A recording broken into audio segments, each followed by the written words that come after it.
My question to you, do you know him?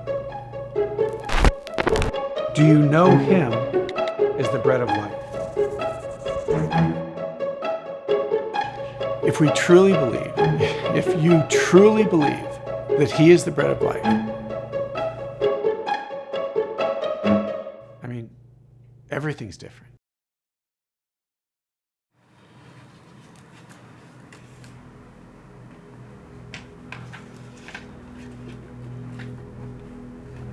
Every time we celebrate Mass, we take bread and we take wine.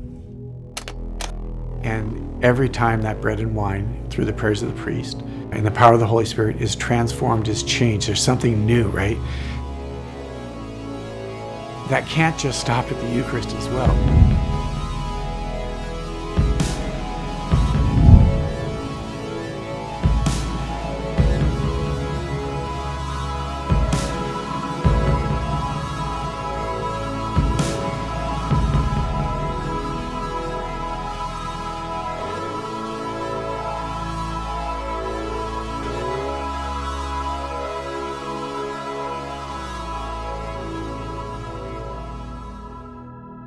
If we believe what we believe, that Jesus is present in the Eucharist, then the Eucharistic celebration or the Eucharistic spirituality or Eucharist, it's that Jesus is the center of everything.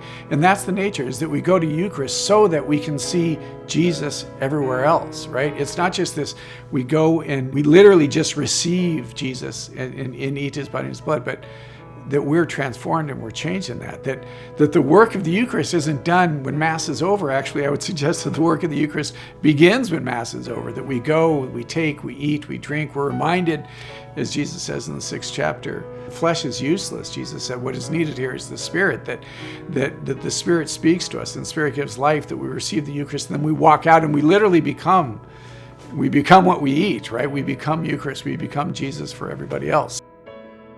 We ought not separate what's taking place when we go and we receive Jesus in the Eucharist from what's going on in the dorm room or on the athletic field or in the classroom. That a Eucharistic people recognizes that it's not merely what takes place in liturgy, what takes place in Mass. It's much bigger than that. And my concern at times is that we look at the bread of life as merely a meal, but it's Jesus. It's not just a meal, it's Jesus. It's not just bread that feeds us. It's Jesus that raises the dead to life, that gives those in the midst of despair hope, those who are starving food, those who are thirsty drink. The bread of life is everything. It's Jesus, and it always brings us back to Jesus.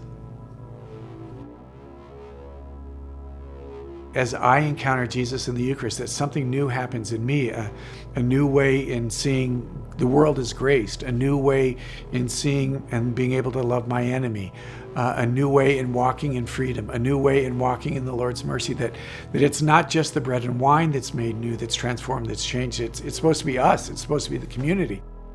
If it's not changing the way I love, changing the way I live, if it's not making me more holy, if me literally receiving Jesus isn't doing anything new in me, we're missing something. And that's where I think the Lord wants to work in a greater, more profound way in our community. It's not just this reverence that we have Jesus in the Eucharist. It's this continual reverence that we have for one another that comes about because Christ is present in the Eucharist, and that ought to lead me to recognize his presence in other places.